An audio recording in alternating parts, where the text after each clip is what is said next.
The unconscious mind rules the Pollock's painting. Jackson Pollock's painting sold for $50 million USD. Want to know why Jackson Pollock's paintings can fetch such high prices and how he became a legend? This is a Jackson Pollock story. Paul Jackson Pollock was born in Cody, Wyoming in 1912. He and his family relocated around the Southwest. He went to Los Angeles High School. He arrived in New York in 1930 to pursue his art journey, encouraged by his older brother Charles. Pollock chose to study at the Art Student League under regionalist Thomas Hart Benton. His representational style he would later criticize, but its rhythmic structure and contrast of light and dark the young artist internalized. His eyes trained on an usual suspect of European modernism, including Picasso. He was inspired by Mexican muralists such as Jose Clemente Orozco and David Alfaro Siqueiros, who Pollock joined in 1936 as part of his experimental workshop. Pollock incorporated some of the lessons taught at the time, which used new materials like automobile lacquer, the paint thinner, as well as innovative techniques like airbrushing, stenciling, flinging paint, and accident control. He attended a demonstration of Navajo painting made by dropping colored sand on the ground at MoMA's show Indian Art of United States several times. The surrealist interest in the unconscious drew him in as well, and he was aware of their embrace of automatism or ceding control of the making process to allow the unconscious mind to rule. So, Pollock's drip painting did not appear out of the blue. Arshil Gorky do drip painting in 1944, as did Hans Hofmann around the same time. Pollock was also experimenting with it in his paintings. However, his first big break came in 1942 when this type of work was chosen for a show at Peggy Guggenheim's Gallery Art of the Century. His painting had been praised by artists such as Piet Mondrian, who said it was the most interesting work he had seen in the America so far. Pollock's first solo exhibition attracted a lot of attention. His work is described as antique, tribal, and powerfully elemental. James Johnson, a curator Sweeney, called his ability volcanic, fire, and unpredictable. More young men who paint from inner impulsion are what we need. Additionally, Guggenheim hired this up-and-coming artist to paint a mural for her townhouse in New York, and he delivered an enormous 19-foot-long work of art that confirmed his status as a rising star.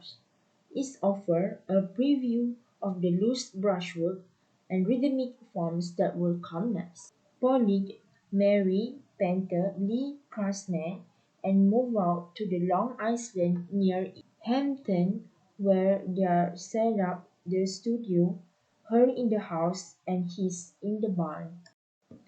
Totemic and mythological subjects are still the starting point of Pollock's paintings, but he paints over them with layers so thick that the original forms are pretty much indistinguishable. By 47, Pollock was arranging his canvases on the ground. The initial coat of paint on some of his work was applied with brushes.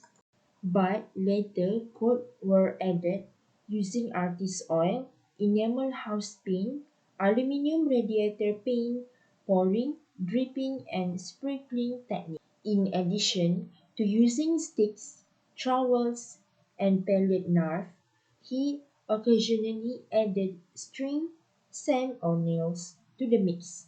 The narrative content started to fade away, leaving only the spalters.